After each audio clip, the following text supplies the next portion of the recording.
10 flap ago. So it seems that Nintendo had a pretty significant number of surprises still up their sleeve for December. I kind of thought everything was going to dry up, but here at the end of the year, had the Indie World Showcase, and you got this, we got a Nintendo Direct, everybody! We got a real Nintendo Direct! Real in the sense that it's called a Direct, but of all things, it was about Super Nintendo World in Japan. And that's, it's very interesting. It is not something that I anticipated. It is a non-game related thing in a Direct. That might have happened before, but, I wasn't thinking just in the immediate that it was a thing that might happen. I hadn't considered it. And then also because, we can't really go to Japan right now. It's only in Japan. And yet when I think about it, it makes a lot of sense. They recorded the video, Miyamoto did the whole little tour and stuff, so why not give it to us? Why not put it in a Direct and give it to us so we can start getting hyped about it? These are going to come to the West eventually, at least in the US, and then another one, what was it, Singapore or something. So why not get us hyped? Why not I'm hyped. Are you hyped? Did you watch this? Did it make you want to go to Super Nintendo World? Because I know it did for me. So yeah, anyway, it was a great surprise, and yet I think it was a delightful surprise. I really, really loved this. Just like the enthusiasm. It's palpable. Miyamoto seems so happy.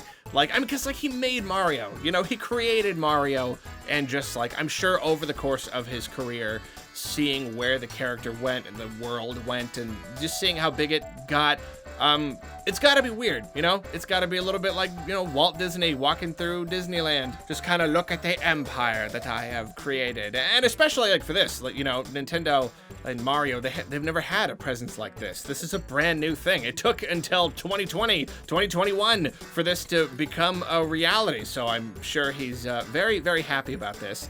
And it's a delightful little presentation. He's so fun.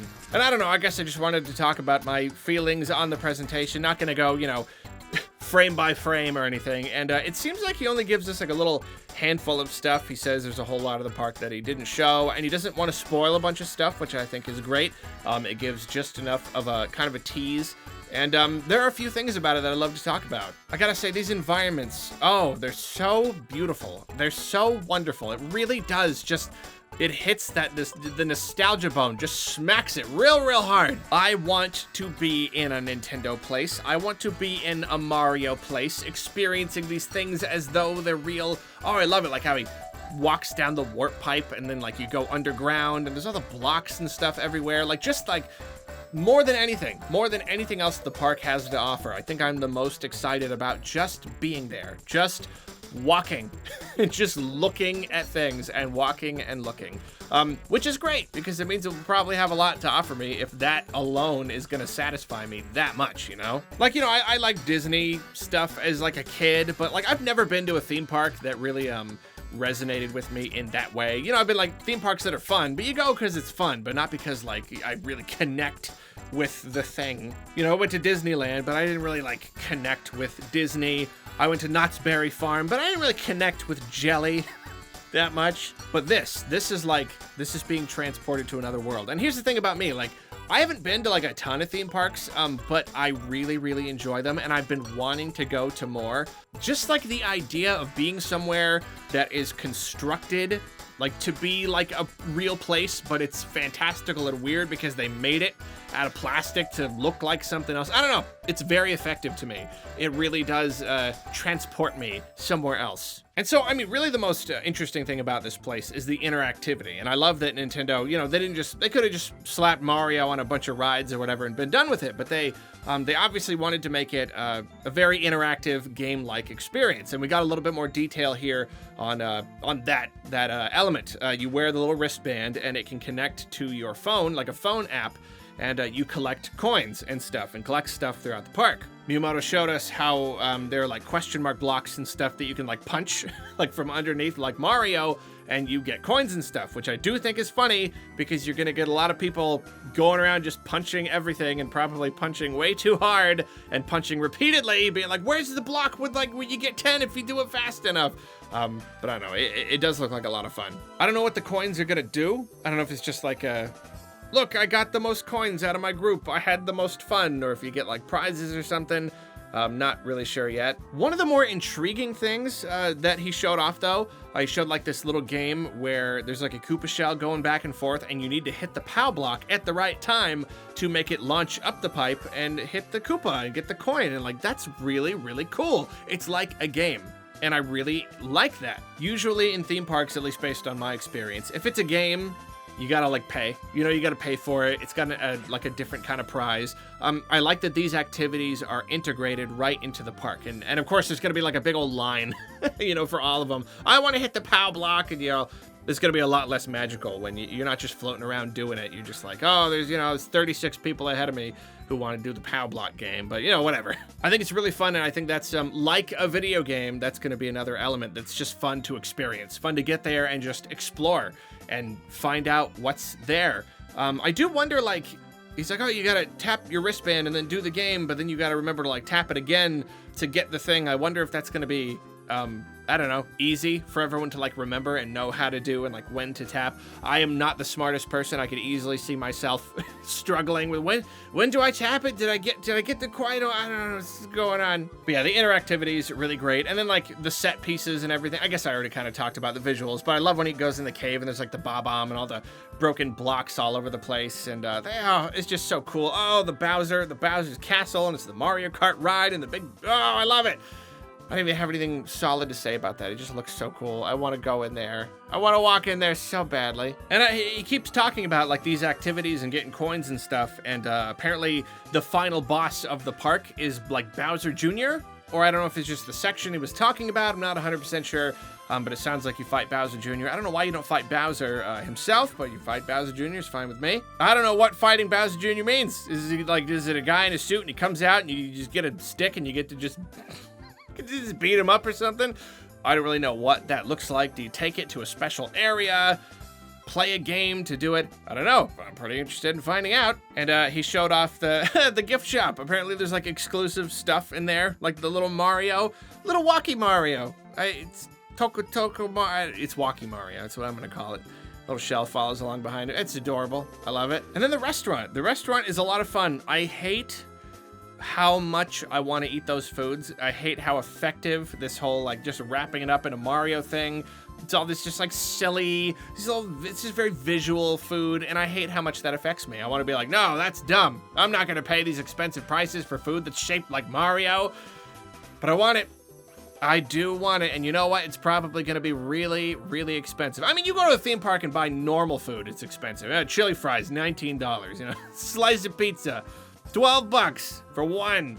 So you bet if it's like a special Mario mushroom burger or whatever, it's probably gonna be pretty pricey. But you know what? I want it anyway. I want to eat one of everything so badly. And in the same way that I was saying, like, I'm very, theme parks are just very effective to me because of how they transport you. I'm very able to become immersed in something and kind of, I don't know, use my imagination. So I love the cafe. I love how it looks. I love the way the tables look and how like there are toads. Like there's like screens that make it look like there are toads in the background doing all the cooking. This is adorable. I love it. I do love it. And then there's like a whole like intro with like Chef Toad. And although like this raises a problem for me, is like, obviously everybody's been talking about this. It's called Super Nintendo World and it's really just Mario. It's really just Super Mario World. From what I've heard, I think it's because this is a smaller location. I mean, I'm not exactly sure if they're real or not, but I've seen like blueprints of like what they're supposed to look like in other places, like when they come to the US.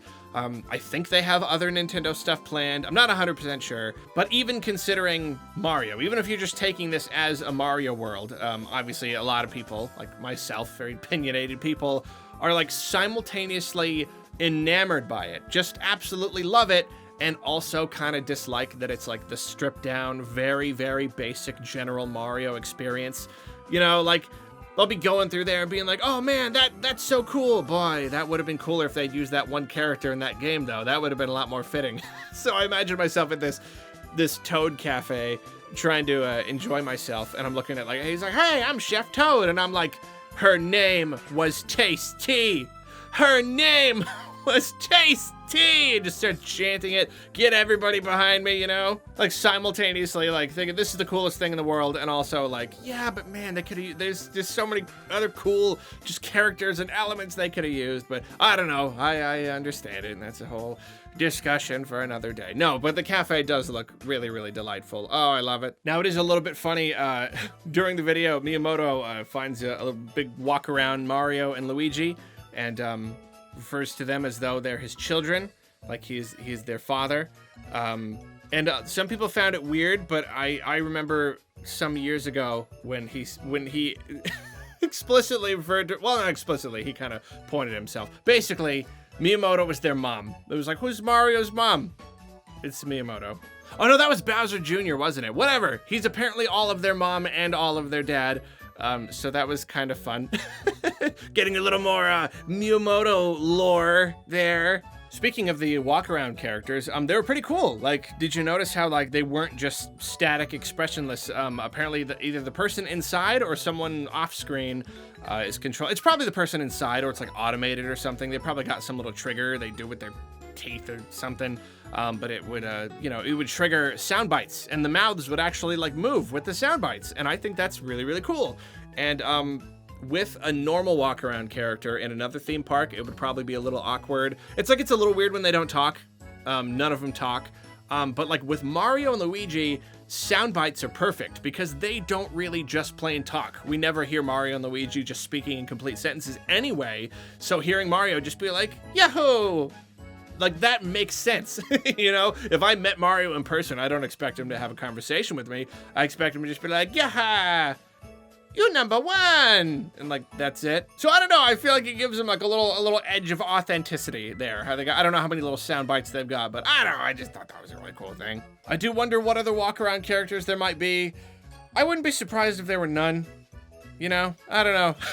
Like if there were just, or like Peach, like Mario, Luigi, and Peach.